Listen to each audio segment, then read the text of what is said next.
Hello everyone. इस class में हम लोग सीखने वाले हैं विंडोज़ आर्टिफैक्ट्स के बारे में। सबसे पहले हम समझेंगे कि आर्टिफैक्ट्स क्या होते हैं और विंडोज़ सिस्टम्स में कौन से इंपॉर्टेंट आर्टिफैक्ट्स होते हैं और वो हमें कैसे हेल्प करते हैं डिजिटल फॉरेंसिक्स में। तो जैसे हम इन्वेस्टिगेट कर रहे हैं कोई चीज़, तो डिजिटल फॉरेंसिक्स को यूज़ करके हमारा मेन काम है कि हमें ज़्यादा से ज़्यादा एविडेंसेस कलेक्ट करने हैं जो कि किसी चीज़ को प्रूफ या फिर डिसप्रूव कर पाए, राइट। सो उस केस में दो सिचुएशंस हो सकते हैं। या तो हमें बिल्कुल भी कोई आइडिया नहीं है कि क्या थ्रेट है, जैसे इस केस में हम देख रहे हैं कि अननोन थ्रेट है, तो हमें कोई भी आइडिया नहीं है कि हमें क्या देखना है, हमारे पास कोई अजम्पशंस नहीं है। या फिर ऐसा भी हो सकता है कि हमारे पास थोड़े बहुत आइडिया है कि क्या हो सकता है थ्रेट्स, या फिर कुछ एजम्पशंस हमारे पास है माइंड में। सो इन दोनों ही टाइम्स में हमें पता रहना बहुत इंपॉर्टेंट है कि हमें एग्जैक्टली कहाँ पे देखना है और क्या ढूंढना है, सो दैट हम लोग कोई भी एविडेंस कलेक्ट कर पाए एफिशिएंटली। सो जैसे पिछले क्लास में हमने ऑलरेडी देखा था कि कैसे कोई भी मशीन का हमने डिस्क इमेज बना दिया है, उसके बाद उस इमेज के ऊपर कैसे हम लोग ऑटोप्सी से एनालिसिस कर सकते हैं। सो अभी उसी के ऊपर थोड़ा और कंटिन्यू करेंगे। जैसे हमने लास्ट क्लास में भी सीखा था कि इस तरीके से डेटा सोर्स को जब हमने इंक्लूड कर दिया है, उसके बाद यहाँ पे इस तरीके से हमें फाइलें एंड फोल्डर्स दिखती है, वॉल्यूम 1 वॉल्यूम 4 इस फॉर्मेट में, राइट। बट अभी हमें यहाँ नहीं पता कि हमें एग्जैक्टली किस फोल्डर में या किस फाइल में ढूंढना है, और अगर हम सारे फाइल्स सारे फोल्डर्स एक एक करके देखने जाएंगे तो वो बहुत ज़्यादा टाइम कंज्यूमिंग हो जाता है। सो उसी लिए हमें इस तरीके से ऑटोप्सी प्रोसेस करके कुछ आर्टिफैक्ट्स दे देते हैं और बहुत अच्छे से उसको नेम किया जाता है। जैसे फाइल व्यूज़ है, डेटा आर्टिफैक्ट्स के अंदर अलग अलग टाइप्स है, ब्लूटूथ के पेयरिंग्स मेंशन्ड है, इंस्टॉल्ड प्रोग्राम्स मेंशन्ड है। सो हमें पता है कि एक अच्छे कैटेगोरिकल वे में सब कुछ हमें विजुअलाइज हो रहा है, तो हमें ईजी हो जाता है कोई भी चीज़ ढूंढना। जब हम विंडोज सिस्टम्स के बारे में बात कर रहे हैं तो स्पेसिफिकली उस टाइम पे ये कुछ इंपॉर्टेंट आर्टिफैक्ट्स है जो हमें देखनी होती है, जिसमें सबसे पहले आता है वेब ब्राउज़र एक्टिविटी, जिससे हमें पता चलता है कि जो भी यूज़र उस सिस्टम को यूज़ कर रहा था उसने वेब ब्राउज़र में जाके कौन सी साइट्स विजिट करी होंगी, कुछ फाइलें अगर डाउनलोड करी थी तो वो फाइलें क्या थी, ये सब चीज़ें हमें पता चलता है वहाँ से। उसके बाद विंडोज़ इवेंट लॉग्स एक बहुत इंपॉर्टेंट आर्टिफैक्ट है, जहाँ से हमें पता चलता है कोई भी एप्लीकेशन या फिर यूज़र की एक्टिविटी से क्या क्या लॉग्स जनरेट हुए थे। उसके बाद विंडोज़ रजिस्ट्री भी है हमारे पास। देन यूएसबी या फिर कोई एक्सटर्नल स्टोरेज डिवाइस अगर यूज़र ने कनेक्ट किया था अपने सिस्टम में, तो वहाँ से भी हमें पता चलती है चीज़ें कि क्या क्या इन्फॉर्मेशन है, क्या क्या एक्टिविटीज़ रही होंगी यूज़र की। एंड देन प्रीफेच फाइल्स होती है, विंडोज शेल बैग होते हैं। सो ये सब चीज़ों को हम आगे की स्लाइड्स में एक एक करके कवर करने वाले हैं और समझने वाले हैं कि जब हम ऑटोप्सी जैसे टूल्स के साथ किसी डिस्क इमेज को देख रहे हैं तो हमें किस तरीके से ये सारे आर्टिफैक्ट्स दिखने वाले हैं। तो सबसे पहले फाइल व्यूज़ आ जाता है हमारे पास। इस तरीके से आपको फाइल व्यूज़ का ऑप्शन दिखता है, उस पर आप एक्सपैंड करके देख सकते हो। यहाँ पे कुछ स्पेसिफिक कैटेगरी के वे में डिवाइड भी किया गया है, जिससे आपको फाइंड करना थोड़ा और इजी हो जाता है। जैसे सबसे पहले बाई एक्सटेंशन की किस टाइप का फाइल है, फाइल हर एक फाइल का एक एक्सटेंशन होता है, राइट।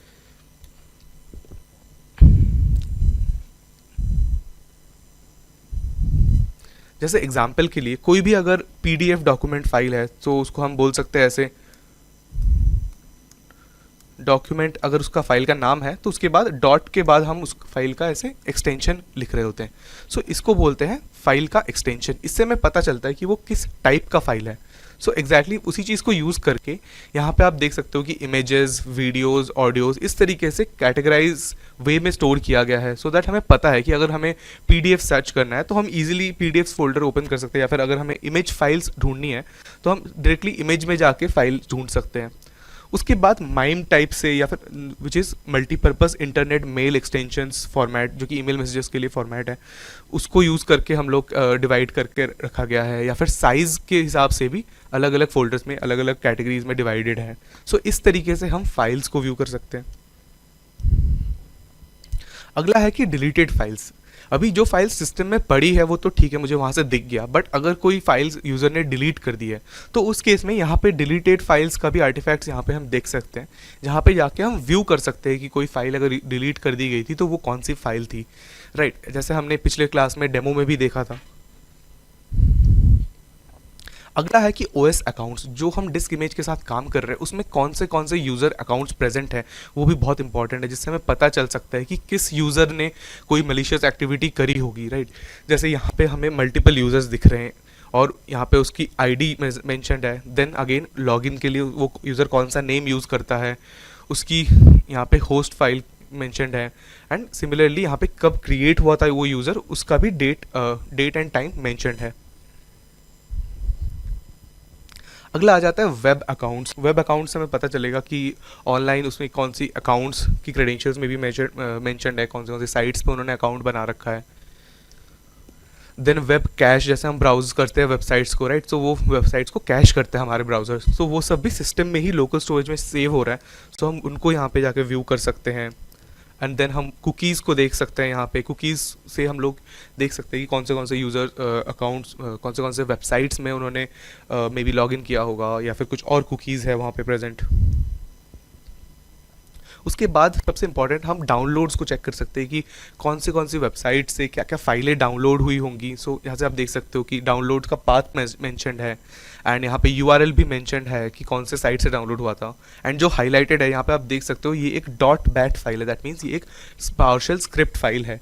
सो मे बी ये कोई मलिशियस स्क्रिप्ट हो जो कि रन हो करके आपके सिस्टम को कंप्रोमाइज़ कर सकता है।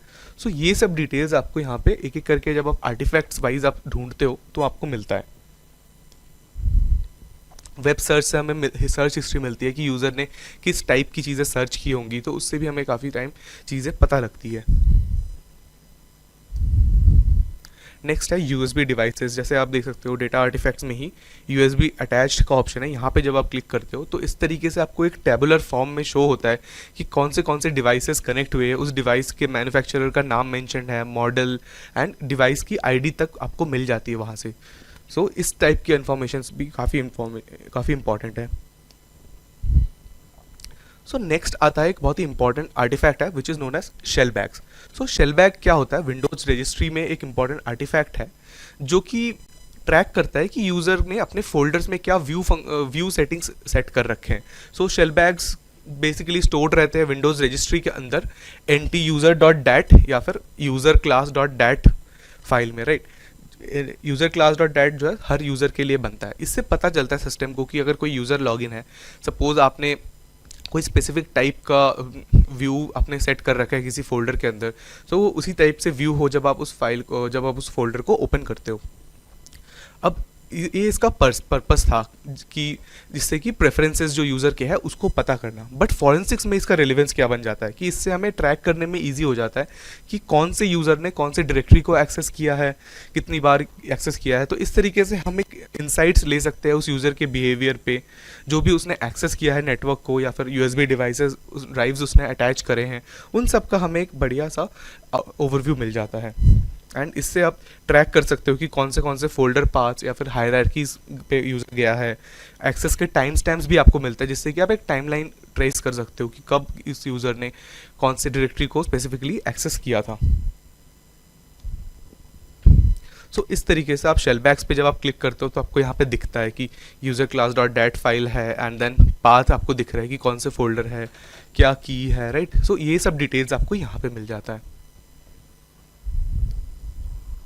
अगला आता है कि इंस्टॉल्ड प्रोग्राम्स, कौन से प्रोग्राम्स है जो सिस्टम में इंस्टॉल्ड है।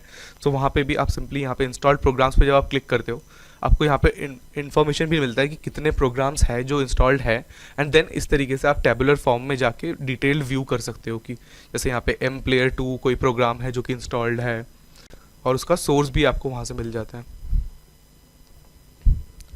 नेक्स्ट है रन प्रोग्राम्स की, कौन से प्रोग्राम्स है जो रन हुए हैं सिस्टम में, राइट। इस तरीके से आपको वो दिखता है।